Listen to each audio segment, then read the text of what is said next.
Welcome to Ali Fitness Podcast, a weekly production all about bringing health into fitness.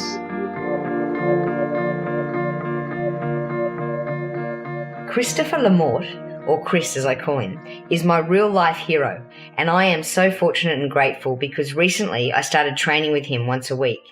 He was born and raised on Long Island and clearly came from some amazing genes. One of his sisters and his brother were high-level gymnasts, and his other sister was an amazing dancer. I know it takes a lot more than having good genes to become 4 times New York State High School ring champion, only person in history of Empire State Games to score a perfect 10 on the rings, get a full scholarship to the University of New Mexico, which I heard was offered to him for both soccer and gymnastics. The achievements get even more impressive.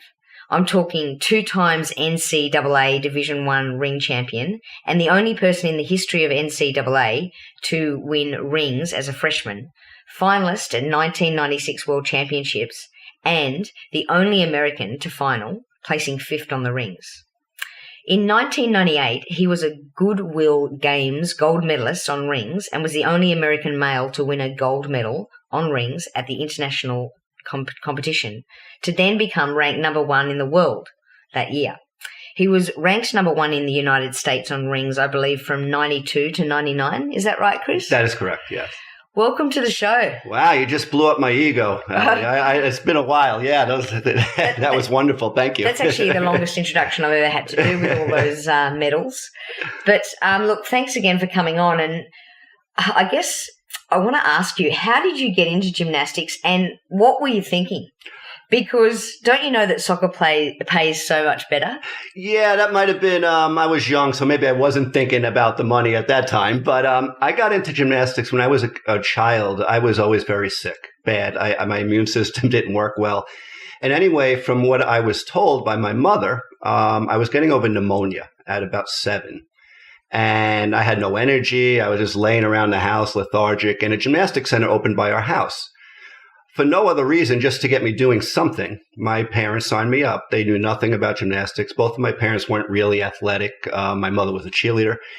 And I was supposed to be just a limited thing, take some classes, get moving again. And I loved it. And that was it. And I stuck with gymnastics for over 30 some odd years now. I've been involved either coaching or competing. Wow, and did it clear up your pneumonia or? I don't know about clear up, but it definitely got my strength back, my flexibility. Just like I said, it's hard to be active when every other week I was sick. I had severe asthma as a child that always affected me. So soccer and gymnastics really got me moving, got my body doing things that a kid should be doing at that age, moving around and being active. I wasn't so active. I was laying around on my couch all the time at home. So it was... So how old were you when you actually started then? 7 years old. 7. Okay. So can you perhaps take us through the journey from 7 to competing in the Olympics and your ups and downs and the journey that... Sure. And I just want to clarify, not the Olympics. I wish it was, but World Championships was my high. And I'll explain that later. But gymnastics, I think a lot of people have similar journeys. So when you're young and you start the sport of gymnastics, 7, 8 years old, it's kind of more about fun. You learn some cool moves. You fall and crash a lot, but at that age, you don't care because nothing hurts at that age. And then you start competing, at least for me, I started competing probably around 9 years old in very little competitions, local meets on Long Island. I wasn't very good. I didn't have a lot of natural ability. The only thing I was natural at was strong. For whatever reason, in my family, we're all naturally strong. My form and technique were pretty poor at that time. And then I would say maybe when I became 10 or 11 years old is when, for whatever reason, things started to click in. I started to kind of get it, how to keep form, how to use my strength only when it's needed, because there's a lot of times it's not needed and I use it and, my coach wasn't too thrilled. So after about the age of 10 or so is when it started getting a little more serious for me. And I really did love the sport. I loved it. I loved doing it. I loved practice. I could practice all day and enjoyed it more than anything else. So after, I would say up till high school is when it started getting a little more real competitions. I was state champion in high school on rings, which was pretty big for me back then. I'm sorry to interrupt, but what did training look like at that age? When I train, it's funny, we talk about rings, that me as a ring person is what I'm known for now. But at that age, I was a good all-arounder. I did all the events. And training would typically, my life would be go to school, get out of school around, 3 o'clock or so. And I would practice from around 4 o'clock to 8 o'clock, 5 days a week is what it was, my typical regimen. I never missed practice unless I was severely ill or something like that. Get home from practice, do homework, eat something, and go to bed. And that was my typical days. And what about when you first started from 7 till, say, 10? Was it that? No, when you first start, I just started in classes. So everything, maybe twice a week for an hour to an hour and a half. I don't quite remember, but it was around that time. And it's very more fun-oriented, not so serious at that time, I would say. So it was totally different. So once you started winning, though, in state high school, is that when it got serious for you? Yes, that's when winning is addictive, they say. And I always knew I was pretty good on rings and all around, too, at that time. Even in high school, I did all around. But I only competed in New York mainly. So I never knew how I was compared to national competitions. I didn't compete in any. My first national competition, I was in 11th grade. I'll never forget it. It's a highlight of my career for me. I flew out to Colorado to compete in a competition called the Rocky Mountain Open. It's a pretty big competition, and if you win that competition, you get to try out for world championships that year. So I flew out there with my coach and didn't really know what to expect. I thought I was pretty good, but I didn't know how I was going to be compared to all these other guys in the nation. This is a pretty big competition. There was a guy in it at the time named Paul O'Neill. Never forget this story. He's much older than me. I was the youngest person in this competition. Nobody was in high school. Everybody was either in college or out of college. Paul O'Neill was the number one ringman in the United States at that time for a very long time. I watched him compete on television. So he was somebody, I look up to my parents, but if I did have somebody in gymnastics who I admired a little bit, it was him. So when I got to the competition and I saw the starting lineup and I saw his name on there amongst other names I've seen on television, to say I was nervous would be an understatement. I didn't expect a lot from myself. I didn't know, in a way I had nothing to lose also though. In prelims of the competition, I did my routine, and to this day, I remember it. I'm 44 years old now. I landed my dismount. I stuck it, as I say in gymnastics, and I scored a 9.9. At that time, 10.0 was the highest you can score. This guy, Paul O'Neill, went up a couple of people after me, did his routine, scored a 9.8. So going into finals, I was now in first place. An 11th grader in first place in a competition like this is pretty mind-blowing to me. But and how much older was Paul? Paul was out of college. Much older. I don't know his exact age at the time, but definitely older. He was a 3-time NCAA ring champion as well. So we go to finals, and in finals, you go up one at a time. There's nothing else going on in the competition. Each event is separate. So I went first, which is top 8 usually make finals. So I was first up on rings. Supposedly it's a random draw, but to be honest, I never believed that, but I guess it is. I scored a 9.95. So I did a pretty good routine. Paul ended up going last. He was 8th, which is usually an advantage in a competition. You don't like to go first. You like to go last. He scored a 9.9, and I ended up winning, and I ended up going to World Championship trials, which unfortunately I did not make Worlds that year.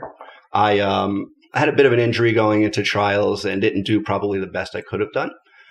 But beating Paul O'Neill at that time was a really big deal. And quite frankly, there were a lot of colleges at that meet too, college coaches, which helped me get known, my name out there. And really, I would say that competition is one of the main reasons I got a full scholarship to college, just from what I did in that competition. Wow. And so where to from there? You said you didn't do Worlds that year. What happened next? So I went to college. I was being recruited by Penn State, New Mexico, Temple, BYU, and UCLA. And everybody offered me either half scholarship, 3/4 scholarship, but New Mexico and Brigham Young, BYU, offered me full scholarships. I visited all these schools. They fly you out there when they want you. It's kind of neat. They throw a big party to make you want to go to their school and all of that fun stuff. But I liked New Mexico. I actually knew somebody from New York who was on the team there, and they did offer me to go for free. So that's the route I chose and started my college career, which I have to say was a lot of fun. Well, and what does a full scholarship actually mean? It means I don't have to pay for anything. I get my books for free. I get my room and board for free. My classes, everything's free. And then what I did forget to mention, I was also on the U.S. national team at that time for gymnastics. And when you're on the national team, every 6 months you get a box of clothing sent to you with shoes and shirts, whoever's sponsoring USA Gymnastics at that time, which was Reebok. So I had full Reebok sweat gear, shoes, shirts, everything else, which is kind of cool. They delivered to your house. Meanwhile, you would have been receiving checks if you had have chosen soccer. But true. Okay, you got me there. That is true. But it was cool. And then my sophomore year, I moved off campus with a group of people, and you get a check each month that goes towards your room and board there. You just pay rent or whatever it is. And what do you have to do for that? Do you have to train a certain amount of hours or win a certain amount of competitions? No, not really. But I will say that if you don't perform up to expectations, that scholarship could be taken away from you. So I was lucky. I did well. Winning NCAA championships my freshman year was a pretty big deal. I was the only one in the history of NCAA to win rings as a freshman to this day, which was kind of cool. So just not get hurt, maintain my level of gymnastics and also my academics, because if you mess up academically, that's another reason they could take your scholarship away. Mm-hmm. And so you finished that, and then where did you go with your gymnastics? So what happened was I won NCAA championships my freshman and sophomore year. My junior year of college is when I qualified for world championships, which was my goal in gymnastics. It was my ultimate goal is actually to be world champion, but to qualify for that competition is a very big deal. I took off. I didn't compete for my college anymore because it ended up being the same time as world championships would have been NCAA champion. It was a big mess. So I stopped competing for my college. I just trained at a private gymnastics center in New Mexico, which is one of the top gymnastics centers in the country, actually. And I went to Worlds. I have to say that was, everybody has highlights and lowlights of their careers, no matter what it is, sports, it could be anything else. I never had a shoulder injury in my life in gym, and most ring guys do, but I never did. 2 weeks before World Championships, I couldn't lift my arm above my head. I went to Puerto Rico. I worked through the pain. I went to Puerto Rico, which is where the meet was, the competition. And I was tied for second, miraculously, going into finals. And I was in bad shape, though, with the pain. I almost dropped out of the meet because I didn't want to embarrass myself on national television in finals because it was that bad, my shoulder. But I worked through it, I guess you could say. I did not do the best routine I could have done in finals. I was in a great deal of pain. And unfortunately, I went to fifth place instead of first or second where, I was hoping to be. But, it goes along with sports. Injuries go with the territory. But it was just such a poor time to have my first shoulder injury right before the biggest meet of my life. And do you know why you got that shoulder injury or what actually happened? It ended up being a wear and tear injury. I had no more cartilage left in my shoulder. So when I was doing rings, my bones would hit each other, essentially. So I had surgery about 2 weeks after the World Championship meet and had that taken care of. Wow. Yeah. So that was one of the downs of the career then? Yes, because I not to sound in any way conceited, I really felt I was ready to win. I could have won that competition. And, nobody wants to hear that you're hurt and nobody really cares at that level. But I was hurt, unfortunately. But that wasn't the end of your career? No. I thought it was going to be the end of my career. I thought I was done. I was ready to move on with my life. I accomplished almost not winning. I wanted to be world champion, obviously, but I got pretty far. And then I started focusing more on what I was going to do with my life. But I continued to go to the gym. I liked doing rings. If I never competed again at that time, I still wanted to do rings. I wanted to play on rings. I wanted to challenge myself. Even after the operation? Even after the surgery. I was out for maybe five months or so after the surgery with rehab and everything else. And I went back to the gym, just like I said, for the fun of it, not for competition or any of that. At this time now, I was back on Long Island. I wasn't in New Mexico anymore. And all of a sudden, I found out the Goodwill Games, which is, if you don't know what that is, it's like a mini Olympics, essentially. It's everybody who's seen the Olympics. It's called the Goodwill Games, athletes from all over the world. It's been held in Moscow. It's been held, I forgot where else. This was the first time, miraculously, it was going to be held in New York on Long Island at Nassau Coliseum. So I was training, not even for that. And a friend of mine who I was training with suggested to me that I look pretty good. Why don't you try out for that meet? Now, again, I thought I was done competing. So I said, you know what? Why not? Why not? I have nothing to lose. I tried out. I went to USA Championships, which is a trial meet to get into this meet. I won rings. I was happy, and I was competing for the U.S. team in Goodwill Games now all of a sudden. I went into Goodwill Games with a different mindset than World Championships. I really wasn't expecting to win. I was surprised I was there. I went. I thought I was pretty prepared. I won. So I did a pretty good routine. I thought I won that competition. The funny thing is, and I'll tell a quick story, is the guy who placed second to me on rings is a guy from Hungary named Silvester Chelani. He went on 2 years later and won rings in the Olympics. I wasn't allowed to go to the Olympics because the U.S. at that time was the only country that only sent all-around gymnasts to the Olympics. You could be the best in the world on your event, but if you're not the best, one of the best in the U.S. all-around, they won't send you to the Olympics. All the other countries did. That changed now, but it's a little late for me. So that was a little disheartening that the guy I beat ended up a gold medalist in the Olympics. But yeah, that's my story pretty much. Wow. And so I guess I want to touch upon injuries. Yes. So you mentioned that unfortunate injury, but to me that sounds quite fortunate in that you hadn't had any other injuries before then, or you had and you just didn't. I had my share of a lot. I've had a lot of injuries, as if you interview any high level gymnast, they all do.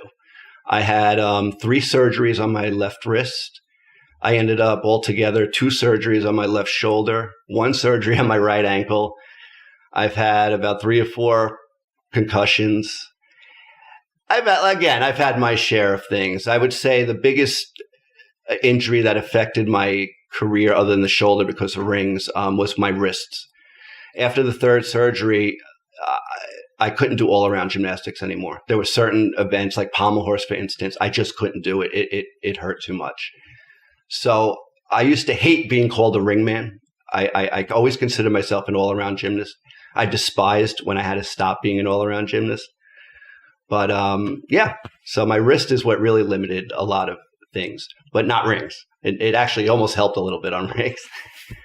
So you mentioned that almost everyone that does gymnastics gets injuries. Now, a lot of our listeners probably have kids that are starting gymnastics and what have you, and you know, we all talk about it being such a great sport. Yes. To start. Do you have any advice for people about how to prevent injuries in gymnastics? You know, there's a good chance anybody who sticks with gymnastics for a long period of time and gets serious with it is going to get hurt. It just goes along with it.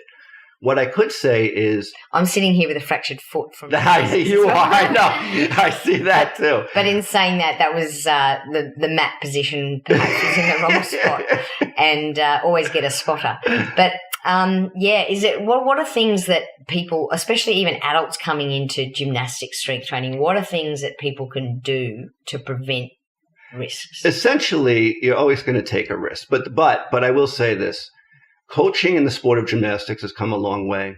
Spotting techniques have come a long way. The matting has come a long way. If you have a coach who you can trust, who knows what they're doing, they do everything they can to avoid you getting hurt. I coach now gymnastics, and in the back of my head is always people I coach, I want to avoid them getting hurt. I mean, when you're flipping and going upside down and doing these crazy things that you see, that's a lot of impact on the body. It just is. So, like I said, it does go with the territory, getting hurt. And I think most high-level sports will probably say the same thing. You're going to get hurt. But if you have a good enough coach who knows what they're doing, it could definitely be limited in that way. As far as advice for people going into the sport of gymnastics, especially young kids, I think gymnastics is one of the best, if not the best sport for young kids. Maybe I'm a little biased, but other than learning some cool moves, it brings about a self-confidence. It brings about achievement. When you work on a skill for months and then one day it clicks in, it is one of the best feelings you'll ever get. And I remember all the new skill. I worked skills for a year or two before I was able to do a couple of them. And when you're elated when you get it, I cannot even describe it. Yeah, and I wouldn't just limit that to kids either. I think adults. Oh, adults too. Same. It's never too late. It's such a sense of accomplishment. When you work so hard for something, there's not a better feeling than when you accomplish it. Real quickly, the process of gymnastics changes from when you're a kid, the whole mindset. When you're a kid, like I said earlier in this interview, it's fun. It's about fun and learning cool stuff and all of that. When you get serious, it takes a certain person. It's a different mindset. I found it fun. I liked training 4 hours a day when I got older. I liked being risky and trying scary moves. I think that's what drew me to gymnastics over soccer, to be honest. Gymnastics never ends. It's one giant progression. There's always another twist to add, another flip to do, another crazy skill to work on. And that's what I always found exciting about the sport. But again, that's not for everybody. Not everybody loves that. I did. Yeah, that's interesting. And you mentioned that you sort of, as a child, it's just fun. And then as you get older into that competitive sort of atmosphere, things start to change. And I imagine there was some amazing sort of pressure that came with that. I guess, how did you deal with that pressure? And was it external or was it internal or both? It was both. Up until 9th grade, I was horrible at competing.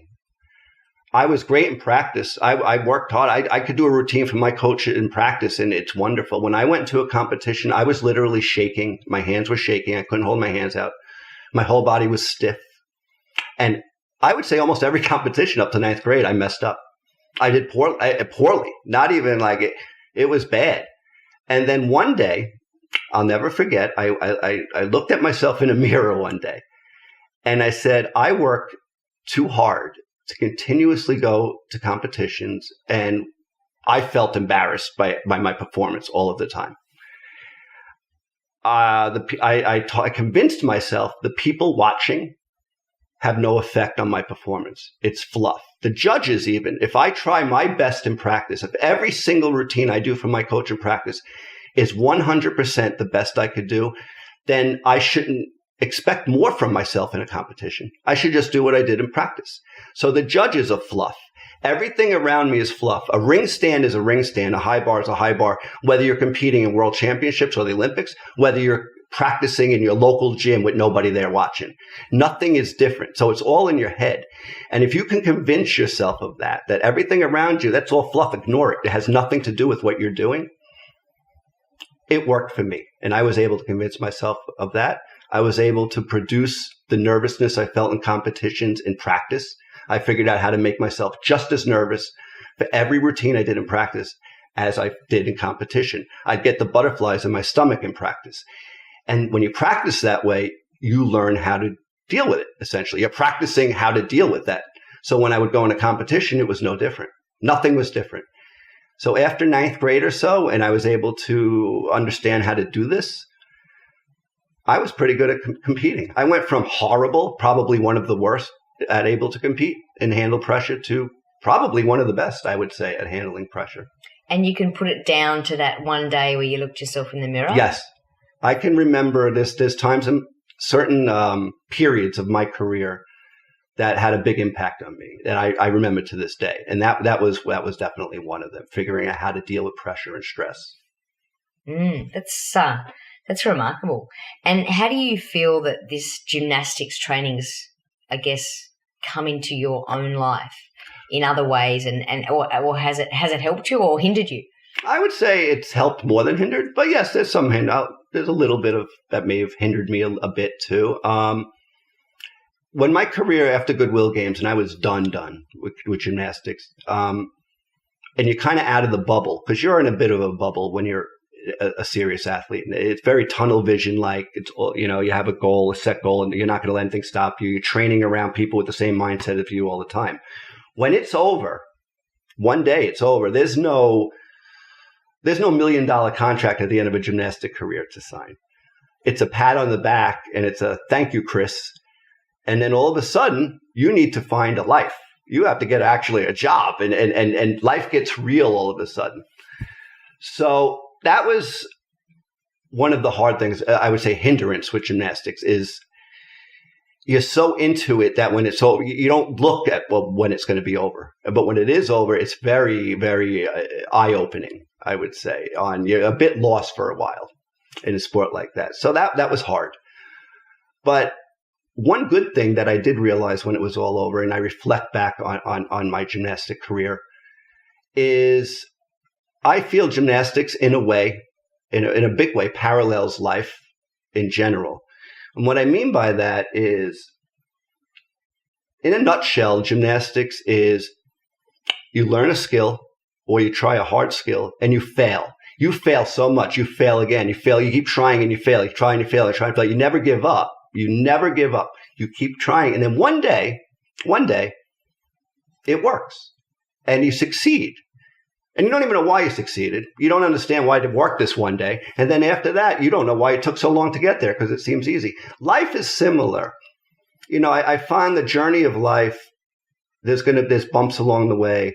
You're going to fail a lot. Most successful people in life, you read about their stories, they failed over and over again. What gymnastics teaches you is how to brush yourself off and learn from your failure and continue on. I learned that. That was probably the biggest lesson I learned in gymnastics. You never quit. You learn when you fail. It's part of the process. That's what separates success and not success. People who fail, a lot of people give up when they fail. They get discouraged and give up, no matter what it is, if it's a sport or job or something else. Gymnastics taught me how not to give up and how to keep pushing forward, no matter what the obstacle is. Because at the end of the road, if you keep trying, there's a really, really good chance you will succeed eventually on whatever it is your goal is. And that's what the gymnastics taught me. It also taught discipline and things like that because it's a sport that's almost equivalent. It's a military-like atmosphere when you're a gymnast. You are very regimented, you're very robotic, and you have to be very disciplined. That's what's required to succeed. And if you transfer that in life, no matter what you do, I believe that you could be successful with that mindset. And that's what gymnastics has done for me. Mm. And do you feel that you had a bit of depression or struggle when you decided, okay, it's time to transition now into a real job, yes, as you said? It was one of the hardest things of my life, to be honest. And it's funny. I always thought it was me, like just me. But I'm friendly with a lot of high-level gymnasts. It's almost as if everybody was in the same boat. And it's weird, you know, when I was done, I would see other gymnasts who I was friends with. They would retire, and then a year later, all of a sudden, they're making their great comeback, you would see. And I realized the reason they're making their great comeback, which is usually doesn't end up being a great comeback, is because they didn't know what else to do with their lives. When you are training, all you do is train, and compete. That's it. When that's gone, you kind of. I was very lost. I would use the word depressed. I went through a year or two where I just didn't know what to do with myself. And then when you first start a real job, like I'm a teacher. Nothing. It's great, but nothing compares to that adrenaline, that nervousness, that excitement, the thrill of victory. Nothing compares to that. And when that's gone and you start, I guess I'll use the word a real job. I don't know if that's the right term. It's hard to adjust. It's almost like a sense of boredom in a way. I don't know. Boredom's not really right. But And I guess it's an identity thing as well. And it's an identity thing. It's everything. I mean, when do something for your first 30 some odd years, and it did define me. I was Chris, the high level gymnast, all of this stuff. And when that's all gone, it is hard. It's very hard. And I kind of, to this day, I wish USA Gymnastics in general prepared their athletes that there is an end to this, and talk to them about making sure they're prepared more for when gymnastics is over. And I think it's a common theme amongst all professional athletes. But as you said, some people walk away with a bit more money. Yes, that's unfortunately, the saying goes, and I never understood it until I ended gymnastics. Athletes in life, high-level athletes, die twice. When their sport is over, when they're done with their whatever it is they do, and then in life, obviously, everybody passes away. Mm-hmm. And I understood that when my career was. I understood it for a little while, and it is hard. But like I said before, I learned in gymnastics. Sometimes life is hard. Obstacles arise, and you push your way through it, and I did. And I'm very happy with what I do now. And you mentioned discipline and it being sort of hard, and it reminds me. I've heard some quite horrific stories, to be honest, of gymnastic coaches, and I don't know if you had any interesting experiences, but I'd love to hear about your experiences with different coaches and how they influenced or even impacted your life. First of all, any horrific story you've heard about coaches is probably true. Okay, I'll just start with that. It probably is true. I've seen some things that I'm not going to talk about really in this interview, but I've seen some bad things. A lot of it happens on the female side of the sport more than the male side, at least from what I've seen. But it's all over. Me personally, I've been lucky. I've had wonderful coaches, all of them. I really, and I mean that honestly, don't have a bad thing to say about any of my coaches. The person I am today is a bits and pieces, I would say, of every coach I've ever had. A bit of them. Everyone has different styles. Everybody had a different, was good. Some coaches were better at some things I've had than others. But a piece of every coach really did, as well as my parents, obviously, really did create the person that I am today. I mean, I could go down the list. My first coach when I was young, Richie Apolinar, his name was, the most knowledgeable, but probably the nicest coach I've ever had in my life. Friendly, knew how to talk to kids because I was 7 or 8 years old. I admired him, but he used to take me fishing outside. I mean, we got very close. After him, I had who I considered at that time almost my second father, this coach Chuck Lacombe, who I would say created me. He was the most technical, gifted coach. We talk to this day that I've had the pleasure of being coached by. My high school coach, Ken Friedheim, another one, very disciplined kind of guy. Did any of those coaches sort of wish that they had been an Olympic champion and sort of, I guess, put that pressure on you or any of the other students?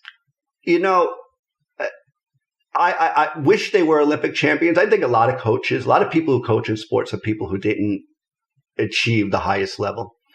As a matter of fact, a lot of coaches who have achieved the highest level in whatever sport it is are usually not as good of coaches.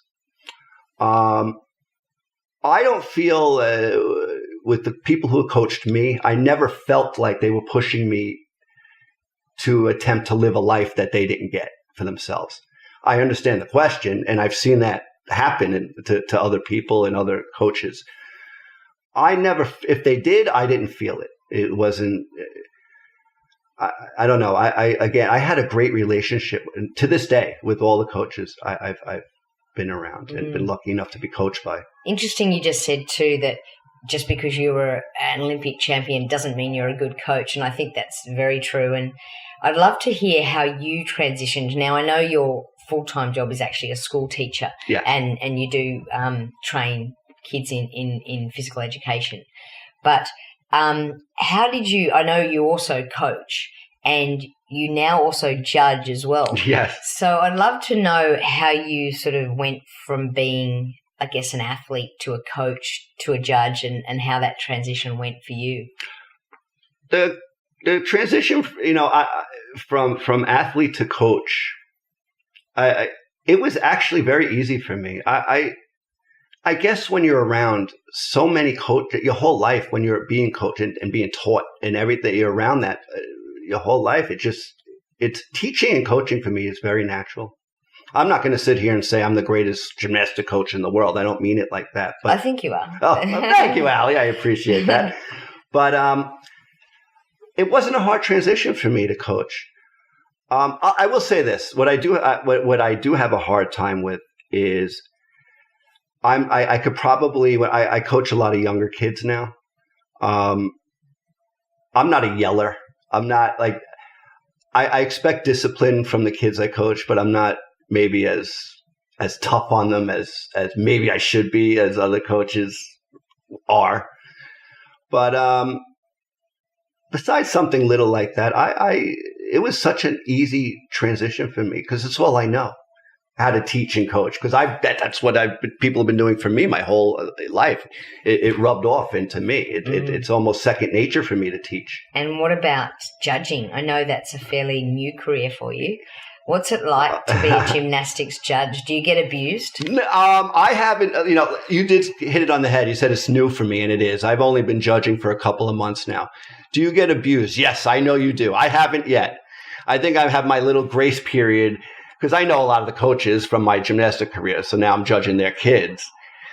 So maybe they're giving me a little break and not screaming at me because they're unhappy with any of the scores I've given thus far. But I'm sure down the road, the more I do this, I will be abused a little bit. As far as the transition to judging, I guess I'm a nice guy, I like to think. So if I'm judging a young kid who's 9 years old or 8 years old, and I might give him a better score a little bit than maybe he deserves. But judging's been good so far. If you ask me this question in a year or two from now, maybe I don't know if I'll have the same answer. But right now, that's my answer. Very good. Now, one of the last sort of questions I had for you was around fitness and health, because Yes. Ali Fitness is all about bringing health into fitness. Yes. And I wonder, you mentioned injuries, but also I wonder, being so young, starting so young, what's the health of a gymnast athlete? What was your nutrition and recovery and training like? And maybe even what is it like now? Because maybe they didn't know as much about that. Yeah. My training, even to this day, actually, not as hardcore now as when I was in prime gymnastic training. But for lack of better words, I trained my butt off. I mean, I other than my 4 hours of practice, I would go home. And when if I had any extra time, I actually did exercising at home on my own. But I don't even think my coaches to this day know I used to work out at home too. Maybe I'm a weird person. I loved it. I loved working. I loved being sore. I loved working out. All of it. Nutritionally, I'm just never big into like I don't count calories and I call it common sense eating. I don't eat bad. I don't eat like sweets. Even as a kid, I didn't love candy. I didn't eat cookies and cake. I'm not a big. The only problem with common sense is it's not common. It's not common. Yeah, that's what everybody tells. That is true. Right. But I eat what I would consider healthy, but I'm not psychotic with what I eat. When you're training 4, 5, 6 hours a day, even if you have a cookie, it's not going to really do. But back then, the coaches weren't strict. Not with me, but I will say on the female side of the sport, it is. It is to this day. It is. They get weighed on. Some coaches weigh their girls. So I've heard female gymnast coaches berate their girls for.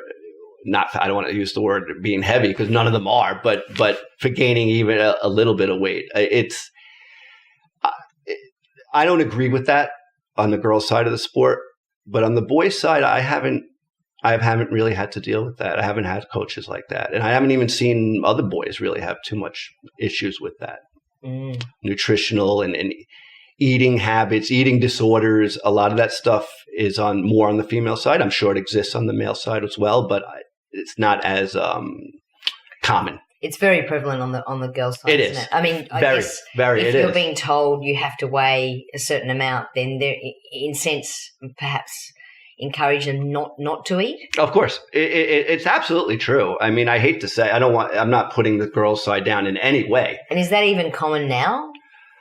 I don't know if common is the right word, but it definitely happens I know it does happen quite often. And I've heard comments from female coaches to their gymnasts that if I was a parent and I heard somebody talk to my if I had a girl and talk to them like that, I would take them right out of that gym. I mean, I've heard some really negative things said to young girls by coaches, and it's unfortunate. And right now the girls' side of the sport is going through a lot of changes right now because of a lot of negative things that have come to light. Boys' side, we just kind of keep flowing. It's not as popular as the girls, not nearly as popular as the girls, as a matter of fact. But so, Chris, what does your training look like now? Now I'm more into weight training. I work out. I like to say 5 days a week. A lot of times life gets in the way and it's 4 days a week. But I lift. I've never stopped training. I don't know if you want to use the word training. It's not like I'm competing in anything anymore. But I never stopped working out from 7 years old till now. What am I, 44 now? I never stopped, no matter what. I mean, I'm not doing rings anymore. I'm past that. I think I'll rip a tendon if I do rings now. But I weight train. I like to run. I eat healthy. I'll eat a piece of cake if it's a special occasion and whatever. But, common sense ain't so common, like you said. But I'm still going to stick to my guns and say I use common sense eating. And what about the injuries? And all I could say is when you get older, things that maybe you didn't feel so much when you were younger start to come to light a little bit. A lot of the spots I had surgeries in, some mornings might be a little rough. I'm not going to lie. It's weird, actually. If I take a week or two off totally from working out, I feel horrible. Things do start to hurt more, actually. The training now, I think it kind of keeps everything attached in my body in a way when I lift now. And it just makes my body feel much better. I still like to think I'm in pretty good shape. Well, if anyone wants to Google him, I'm sure you'll agree that he is in very good shape. Oh, thank you. Awesome. Chris, before I ask you a bit of a personal question to finish, is there anything else that you'd like to leave our listeners with, maybe, I don't know, a tip, a bit of advice, anything it might be to do with gymnastics or not? All I would say is, and I mentioned this earlier when we were speaking about it, my advice is, everybody has different potentials in sports, in life, in anything. Everybody's potential is different. One of the biggest lessons I learned is, at least in the sport of gymnastics, which is individual sports are different than team sports. You're not competing you're not competing against other people per se. You're competing against yourself. You always try to outdo yourself. That helped me a lot. And if your self is your biggest competitor, your mindset tends to be better than if you're looking at what everybody else is doing. That helped me so much. And again, not everybody's going to be in the Olympics. Not everybody's going to go where I went in this sport. It takes a bit, I would say almost a little psycho to go to really high up in this sport. It takes a really certain mindset. But if you do gymnastics as a young kid, say, it's going to help you in any other sport you do, because you're using pure strength, pure flexibility, all of that stuff is going to aid you in other sports. So even if you're not the best gymnast, you can't do the hardest skills, it's helping you in other things that maybe you do want to do. And it does help your mindset too. If you're a girl and you can handle being on a 4-inch wide balance beam and doing things on a high balance beam like that, you could do almost anything in life, I'm convinced. So my advice is have fun with the sport, enjoy it. Don't make everything about going into the Olympics and being the best ever, because it's going to help you in so many other ways than that. That's so true. That's awesome. And Chris, have you got a tattoo? I do not have a tattoo. It's funny. One thing I'll say about myself, I have all of my friends, a lot of my friends, I shouldn't say all, a lot of my friends ride motorcycles, have tattoos. What else? I have none of that. I don't have a tattoo. I always told myself for maybe 10 years now I was going to get one. I never got one. I plan on learning to ride a motorcycle soon. Haven't done that.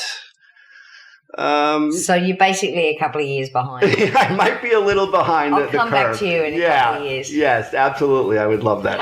Excellent. Look, Chris, thanks again for coming on. That was awesome. Thank you for having me. It was great, and I appreciate it.